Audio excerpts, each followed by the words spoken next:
Okay, coaches under the most pressure Ooh. heading into 2024. We usually do the draft later in the show. We're doing it right now. We're doing it live. We'll do it live. Do it live. Give me your first pick. I think my first is Robert Saleh for the New York Jets. I think that's where I would go. I think he's under the most pressure, right? I mean, again, we talked about Dayball a little bit. The Jets, the way that all went down last year, it didn't look good. It became a little too much of a circus in the offseason, as we know, right? We've talked a little bit too much about the Jets. Let's get control of the locker room, the leaks, right? Some people are attributing the leaks to Robert Saleh. Players speaking out of turn in the locker room where you're like, man, you just got here. It's the first practice, and you're telling us how to run the NFL, all of that. So that's where I think, this is a big year. And the team's talented. We know that. If Aaron Rodgers stays healthy, there's no excuses for the Jets or anything like that this year. It's a big year for Saleh. And, this was an interesting story that I saw last night, and I don't want to spend a lot of time on it. We got the full story at PFT. Oh, yeah, I saw this, Mike, yeah. And NFL media, one of the realities of a sports league owning its own media conglomerate is you don't cause trouble for the people who own the league. And that's one of the things that I always complain. There isn't true independence. You can't say certain things. And to have NFL media being the entity that's putting out there this idea that Saleh and owner Woody Johnson had a very animated conversation at the league meetings, I don't think the Jets are happy about that. And I also think that they disagree with the content. That's the double whammy. Not only was it put out there by house media, they also think it's factually wrong. So keep an eye on how that plays out. But I agree with you. Robert Saleh, it's a given. Everybody's on the hot seat. From Aaron Rodgers to Robert Saleh to Joe Douglas, everybody is on notice. This year, it's got to be a lot better than it was last year, or everybody's going to be gone. Okay, I'm wrestling with Mike McCarthy and Nick Sirianni. Yeah, right. Here. Right. And I think that for Sirianni, or for McCarthy, it's almost to the point where it's so obvious. It's like, duh. The pressure reduces. Right. Like, exactly. it's Right. I hear you. I know. Like I don't have to hide this zit on my forehead. Everybody sees it. Yeah, right. I don't have to conceal it. Everybody knows it's there.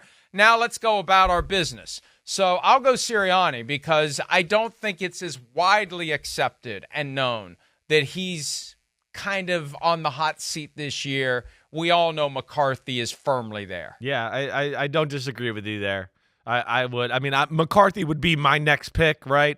But I hear it's so in our face. It's such a talking point. There's such a part of the fan base that wants him gone, right? You hear people on TV going, oh, I'd get rid of all of them, do all of that, right? So it is there. It's almost so, you're right, so glaring and in your face that I'm sure he's, I think, numb to it, maybe. Numb to it. But the reality is he is hot, and it's a hot seat. Belichick's lurking like you talked about. And again, I think, expectation levels from the owner are high and all of that. All right. So, yeah, I'm with you. I put Mike McCarthy up there. All right. Give me your next one. Well, you did I'm put taking Mike McCarthy up right. there. Yeah. You're taking McCarthy. Yeah. All right. I just for the reasons we talked about, and maybe it's recency bias from me. Yeah. But you got to put Brian Daboll up there too, because if the other two are thinking about making a change, and Bill Belichick would be at the top of their list, this is John Mara's opportunity to bring Bill Belichick in. I don't want to have to deal with that guy twice a year. I want him to be the guy that my rivals have to deal with twice a year. So, the guy who cleared out Ben McAdoo and cleared out Pat Shurmur and cleared out Joe Judge, clear out Brian Daboll and create the path for the guy that they probably would have wanted to hire all along if they could have. Yeah, I don't disagree with you there. I don't. I mean, it's a big year for Daboll. Definitely. You tie that with the things you talked about, the quarterback situation. Do they draft a quarterback? Can he turn Daniel Jones back to the guy we saw 2 years ago? There's a lot there, right? The somewhat, as we look at dysfunction in the coaching staff, I think that's all raised some red flags and put a little more attention on that Giants situation.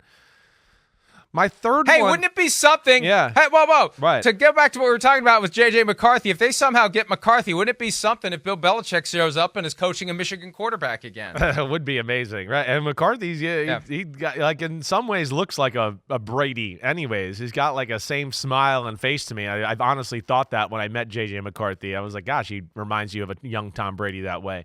My last one here, I think Sean Payton's under some pressure, big year in Denver.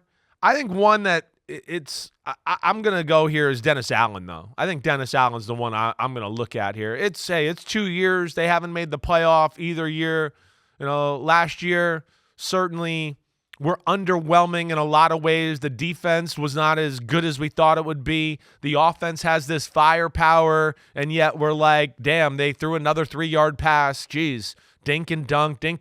So, yeah, it wasn't great. And it was a year where the NFC South was there to be had, and the Saints' talent level was on par or up there with teams like the Tampa Bay Buccaneers or all of that. It wasn't that far off. I think this is a big year for them and Dennis Allen.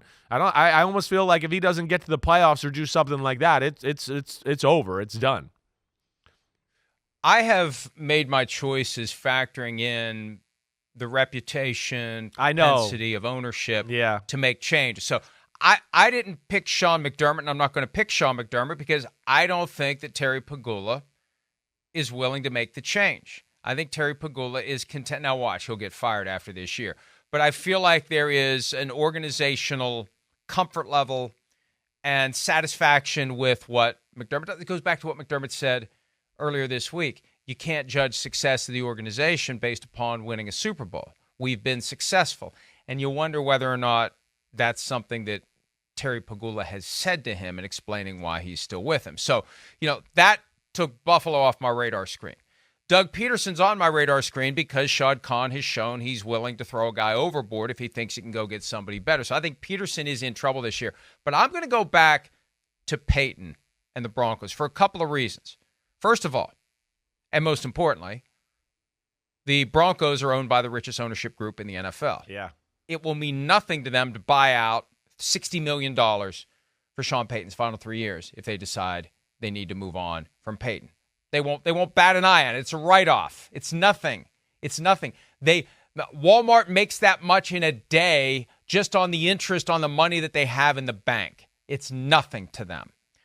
That's one factor. Second factor, the league still doesn't like Sean Payton, and I'm talking about the league office. Yeah, I got you. There's still that, and so if they see an opening, there's going to be some comment. This is just my own personal opinion. Don't get too fired up, 345 Park Avenue. I believe that if Peyton struggles this year, they're going to find a way, not that my disclaimer makes it any less inflammatory, frankly, but they're going to find a way to work on Greg Penner to get Sean Payton out of the game because the guy whose name is on the football doesn't like Sean Payton, and that's documented. That's a given, and Payton believes that. I believe.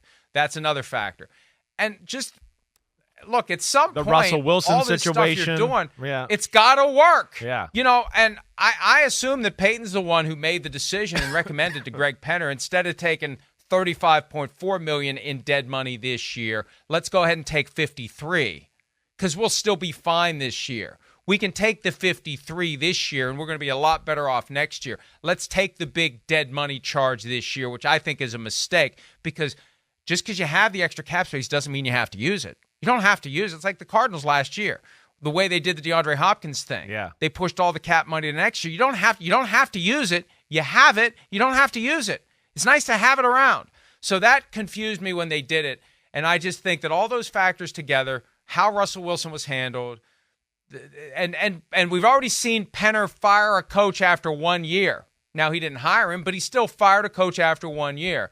I think that Sean Payton is going to be under more pressure than people realize this year. Not that he won't deliver, because maybe he thrives on that. But I think that the pressure is building on him in Denver. I'm with you there. I mean, right, I brought his name up too. In fact, I would have picked him if I kind of thought the way you thought there, right? I think you made a good point with like the ownership group, because I was kind of like, yeah, Sean Payton's under a lot of pressure, but he's got a big contract and they won't fire him after 2 years. They won't do that.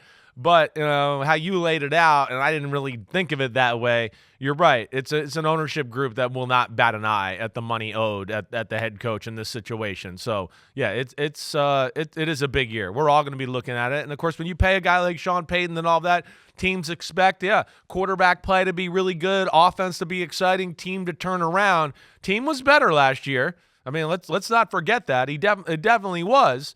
Right, there was some good. There's some positives that definitely take away, but yeah, I think there were some things out there that I'm sure the ownership group would question a little bit.